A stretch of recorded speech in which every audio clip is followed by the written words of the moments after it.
Abate. I graduated from pharmacy school back in 2022, and I'm now doing my PGY1 pharmacy residency here at Suburban Hospital. Today, I'll be talking about medication management and safety tips. All right, so first thing that you need to do is to follow medication schedules and doses. Understanding your medication routine, that is to confirm the exact dose and timing of each medication with your pharmacist to follow your schedule exactly and take the exact dose as prescribed. If needed, to remember which medications need to be taken on an empty stomach or with food, that is something that you have to keep in mind as well. The second thing you need to do is to double check information with your pharmacist. Verify your information with your pharmacist each time you fill or start a new prescription to keep you on track. Also, write down the medication schedule and track changes. Place your daily medication routine on a calendar or a chart, or print your medication schedule, and update your schedule each time your medicine schedule changes. Also, keep your schedule in an obvious place. Try putting the schedule in a place where you see often, like the door of your refrigerator or of a kitchen cabinet. Another thing to keep in mind is to make sure you're taking medications part of your daily, taking your medications part of your daily routine. That is to try setting a timer on your phone or watch or an alarm clock. You might also take them off after you brush your teeth or before eating your breakfast. That is something to make sure that you remember to take it on time. One thing you need to keep in mind also is to make sure oral clinicians know what medications you take. Make sure your pharmacy has a record of all medications you take. Use your medication list to let your pharmacist know about all of your prescription and over-the-counter medicines. Don't assume all of your physicians and clinicians know about all your medications. A list is important. It can also help your doctor look into sources of any side effects or interactions that you may be having. Try filling your prescriptions at one pharmacy. This is also another important thing that you need to do. This makes getting prescription refills simpler and helps your pharmacist protect you from unnecessary drug interactions. Using one pharmacy keeps your medication records in one place so the pharmacist can evaluate your risk and work with your doctor to avoid potential problems. Another thing to keep in mind is to tell your physicians, clinicians, and your pharmacist about your allergies. This is important because they can keep that information in your records, and before taking a new prescription, they can confirm that you don't have any allergies to that specific medication. Never stop taking a medicine on your own. Always get to your physician or clinician's guidance. Some medicines must be stopped gradually to avoid complications. If the medicine that you're taking makes you feel sick or you're experiencing some side effects that are difficult to tolerate, that is something that you can bring up to your doctor before stopping it to see if it can be adjusted. Also, it's important to review your medications annually. How to manage medications safely. Store medications in a proper location. Medications should always be stored safely in a dry, cool place. For this reason, you should avoid storing medications in their bathroom or the restroom, as it has more moisture and it can affect the stability of your medications. Keep medicine in a child-proof place. If there's a medication that you're taking, you don't want kids to have quick access to that, so make sure it's in a child-proof place. Take medicine in a safe environment. So that is something that you should keep in mind. Never take a medicine in a dark environment where you cannot really see which medication that you're taking, and never take a medicine where you can easily be distracted so that you won't take an unnecessary dose of a medication. Take only your own prescriptions. Do not share prescription. If you have someone that is even on the same medication that lives with you, for example, Do not share prescriptions. You need to take your own medications because this can avoid any kind of mistakes between the two of you that are taking the prescription, sharing the prescription. Always ask your pharmacist before drinking alcohol. This is because alcohol has a lot of drug interaction. It interacts with almost every medication that you take. So that is important to ask your pharmacist that if you drink alcohol to bring that to make sure you can at least take it at a separate time. Tips for remembering to take your medication: you can use a pill box. If you take different doses of medication in the morning and night, you can designate a box for each time. In order to ensure that you're filling your boxes correctly, keep a chart that details your daily medication schedule, and carefully consult this chart when you fill the boxes each week. Incorporate medications into your routine. If you have a busy schedule, it can be difficult to remember to take your medication at the correct time. So it can be important to link your medications to your daily routine. Let's say you watch a show at 8 p.m. every night. If you need to take that medication at night, you can probably link it to that show that you watch, so it can be easy to remember that. You can also use an alarm clock. You probably use an alarm clock to wake up anyways. If you have a phone or a watch that you can set an alarm, use that to remember to take your medications. Now I'll talk about medication compliance. Medication compliance is the act of taking medication on schedule or taking medication as prescribed. It basically means how well a patient follows the direction written on the prescription. However, medication compliance is a challenge for many patients. According to an article in the Journal of American Osteopathic Association, it reports that approximately 125,000 people with treatable diseases die each year in the United States because they do not take their medications properly. 10 to 25% of hospital and nursing home admissions result from patient non-compliance, and as many as 40% do not adhere to their treatment regimens. So it is really important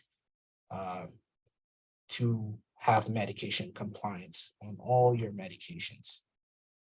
So causes of medication non-compliance: several factors can discourage patients from maintaining medication compliance.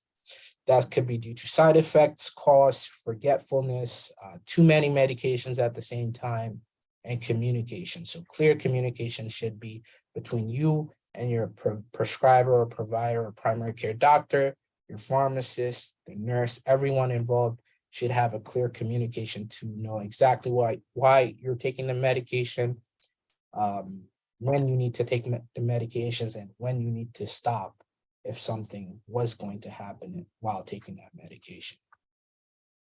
Dangers of medication non-compliance: they can exacerbate a patient's health condition, they can increase the risk of disease progression, and they can also prolong hospitalization. So managing expired or discontinued medications: these are medications you no longer need to take. If your physician tells you to discontinue a medication, dispose of it immediately. Also dispose of medications that are expired. Do not keep them for future needs. You could have side effects or some medicine interaction if you accidentally take that medication. If you are having difficulty paying for your medication, don't hesitate to ask your pharmacist for lower cost options such as generic drugs. This is something to keep in mind. Also, you can go on websites such as GoodRx, where they have available coupons to help you pay for your medications. And these are the references that I used. This concludes my presentation today, and at this time I'll be taking questions. Thank you, Daniel. If you have any questions, please put them in the Q&A box now. I can get started with the first question. So what would be your suggestion if someone did take a medication at the wrong time by accident, what action should you take?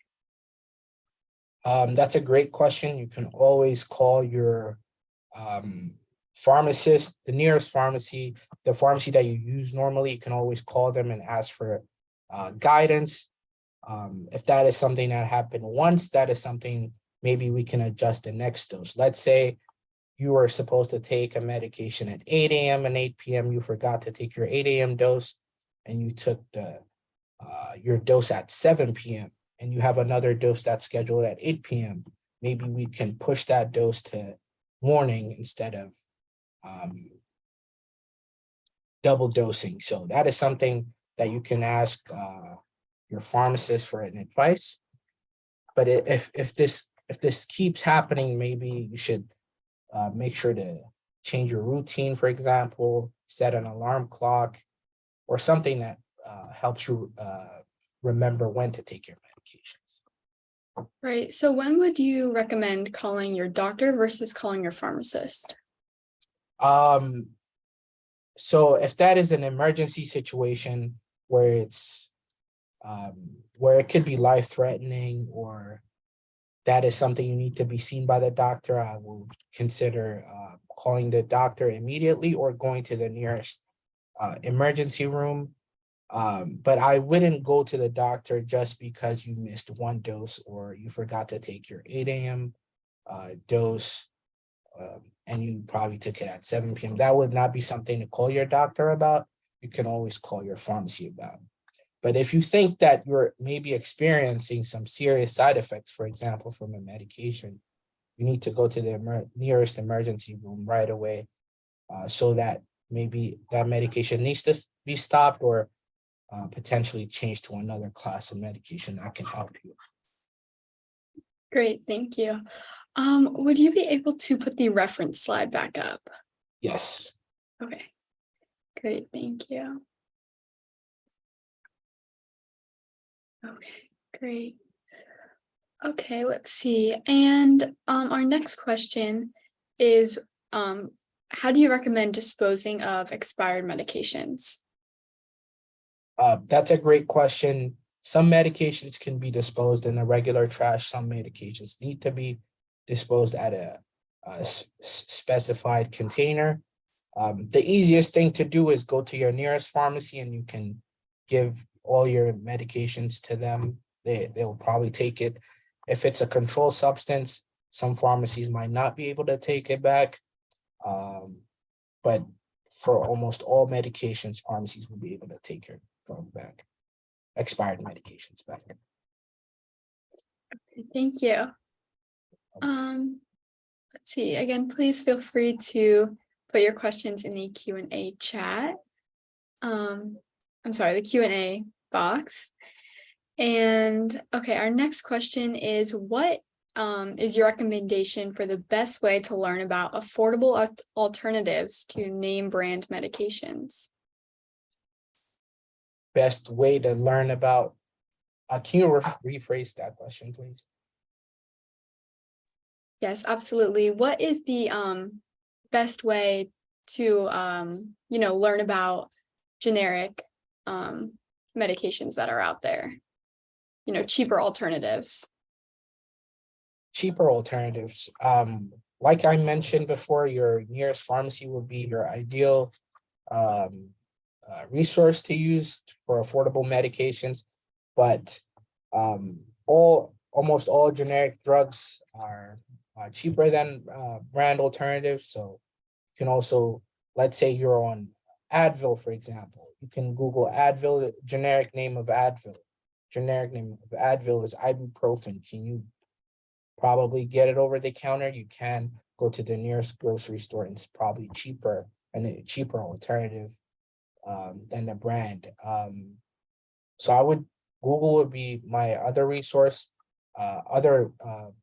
GoodRx.com is another website that you can use for affordable medications. They usually give out coupons for expensive drugs.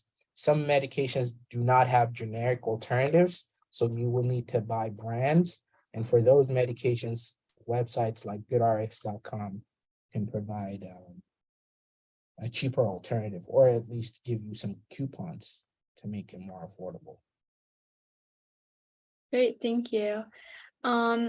Someone also put in the comments that the local police station also takes unused / expired medication, which is a great resource. Thank you. Okay, our next question is regarding, communicate, as you mentioned, it's great to keep a list of your medications to bring to different providers when you see them.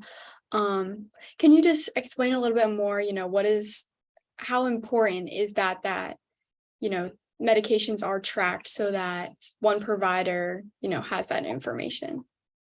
Definitely.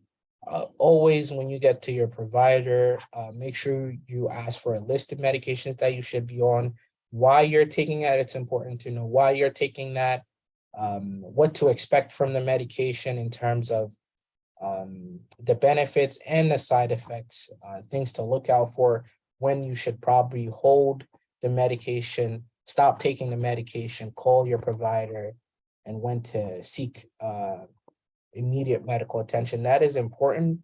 This is because sometimes patients may continue taking the medications while they're seeing some side effects, and there can be a better alternative to that medication that you're taking that you may have a better tolerance to, that can be switched to. So it's important to communicate that with your provider. Another thing I would like to mention is it's important for all your clinicians to know what medications you're on, because let's say you had a pain and you went to urgent care. There's something that was prescribed to you for pain. It could be, let's say, Advil. And then for some reason you went to another doctor and your doctor prescribed you something that is a blood thinner, for example. But that provider might not know that you are already taking Advil for pain, and taking both medications together can increase your risk of bleeding.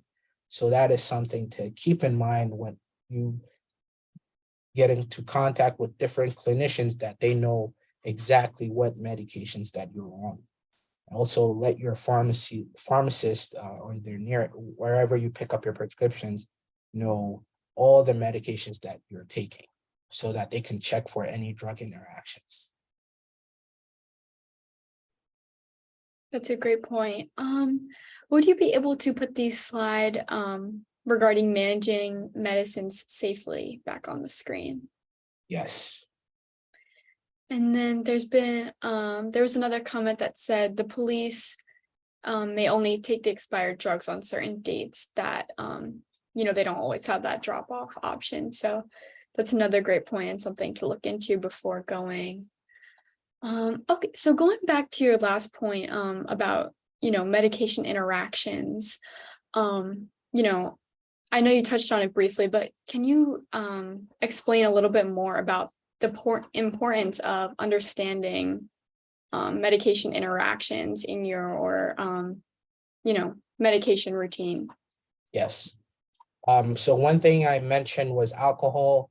Another one main thing that a lot of people should be avoiding if they're on medications is grapefruit juice. This is because alcohol or grapefruit juice, our medications are metabolized in the liver. A lot of medications are metabolized in the liver. And alcohol is also metabolized in the liver, and it can compete with enzymes that will metabolize that drug, which means that medication that you're taking, instead of it being metabolized, it's metabolizing alcohol, so that medication will accumulate to a toxic level, which can be toxic to you. So that's why we always tell our patients that to avoid drinking alcohol or drinking grapefruit juice, because it can increase the toxicity of drugs. There are also other medications that can rapidly metabolize our medications that would cause, instead of getting to a therapeutic level, you'll be underdosing yourself because of that interaction. So that is why it's important to make sure your pharmacists know that you're on these medications, so they can check for these drug interactions. Great, thank you for that. Okay, our next question, how can the nurses and doctors make sure that they are not harming their patients with psychiatric drugs? Yeah, that's a great question. For nurses, doctors, they do an amazing job in making sure that you're on the right medications. And I can give you an example. In our hospital, there's a pharmacist that's also a part of the team. So pharmacists will be checking for any drug interactions, but doctors and nurses also do a great job in making sure the medications that you're taking are appropriately dosed and for an appropriate duration. That is one thing to keep in mind. Just because someone is prescribed a certain medication does not mean they need to take it for life. It could be a set duration that they need to be that on that medication. So doctors do a great job in making sure they put a stop date on that medication so that you won't be taking that for life. And at discharge, when patients are discharged, usually nurses do a discharge counseling education. If there's a pharmacist as part of the team, pharmacists also do discharge counseling, discharge medication education so that patients know what medications they will be discharged with, what medications to stop taking when they get home, what medications has been started since the new admission. So these are all things that will be done before a patient gets discharged at the hospital.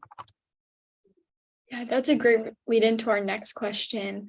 You touched briefly, but how can we educate doctors about the need to start with the lower dosage and also always have a strategy to taper off or discontinue the medication? Yes, pharmacists do a great job in terms of educating providers or nurses at starting a low dose and going and slowly tapering up to our target dose. This is important because we don't want to cause unnecessary side effects. One of the medications that you probably see a lot is benzodiazepines. They can be started while in the hospital setting or while a patient is admitted, but you will see patients being discharged on that and they keep taking benzodiazepines even though they don't need it. So this is one thing that pharmacists, providers, or doctors and nurses are working on to making sure patients are on the appropriate dose and they're not taking medication when it's not needed. And from my practice, from what I see here at Suburban, physicians, they do an amazing job in making sure patients are started on a low dose and they get slowly tapered up. And when they need to be off that medication, they'll slowly taper down the medication as well. Thank you. And if you could just move one slide prior, there's been a request for that as well. This one? Thank you. Yes. Okay. And our next question is how would you recommend advocating for yourself if you are experiencing some side effect medications? What would be that first step you'd recommend that a patient takes if they are experiencing negative side effects from a medication? They're experiencing negative side effects, they should immediately call their primary care provider and explaining what their reaction was when it started, what they have done for it, and everything. So they need to explain everything to their primary care provider to see if maybe they can be switched to another agent or if that medication should completely be stopped. It's important to advocate for yourself because physicians prescribe something based on what you tell them. So, and what you feel. So that is something that to keep in mind, that you should always advocate for yourself. If you're have a tolerance problem with any medication, or let's say you're taking one medication and it causes an upset stomach, and that is something that won't go away, that is something that you can bring to your provider to make sure if they can switch it to another agent, or if they can suggest maybe taking it with food will help with the upset stomach, things like that. So always advocate for yourself. Thank you. And as a note, these slides will be shared after the presentation. But would you be able to go to the first slides just to with your information as well. There's been another request. This one? Yes. So, could you just go back for a few people may have missed, to the and explain kind of what your role is again at the hospital? So my role is I'm a pharmacy resident. So I'm a licensed pharmacist, so I work as a pharmacist, but also think of it as a pharmacist in training, basically. So for pharmacists, for most pharmacists to work in a hospital setting, they will require an additional training that is a residency. So I rotate throughout the units. I have different preceptors. I go to internal medicine unit, an ICU unit, or an IMCU, or an oncology unit. I rotate throughout all these units throughout the year. So it's a year-long program. One block can be 6 weeks long or 5 weeks long, depending on the type of rotation I'm in. So currently, right now, I'm rotating in the ICU. I'll be here for the next 6 weeks. So I have my ICU clinical pharmacy specialist. That will be my preceptor. That will be my trainer. So I work under him. But I'm also think of it as a pharmacist in training, basically, to work in a hospital setting. Thank you. Okay, our next question. Is it necessary for the hospitals to keep the patients on the medications for insurance payments? In other words, is it possible for a psychiatric patient to stay at the hospital without being medicated? But using groups, compassionate treatment, therapy, etc. Can you rephrase that question a little bit? Yes, of course. So, is a patient allowed to stay in the hospital without being medicated, in terms of, or does the patient need to be medicated for insurance purposes? That is something that I am not sure of, but that is something maybe I can look into and get back to you. But I'm not sure what the hospital policy is regarding to keeping medication patients in the hospital if they don't require medications. That is something that I'm not aware of, but I can research and get back to you. Right. Thank you. Thank you. Okay. And if we don't have any more questions, we just have one last wrap-up question then. I guess the final question is, what is the most important thing to remember when taking medication to ensure you're putting your safety and your health first? Yeah, that is a great question. Always know why you're taking that medication, when you should be taking that medication, what to expect from that medication, and when you should seek immediate medical attention. If you know all those things, then you can make sure that you're taking your medications safely.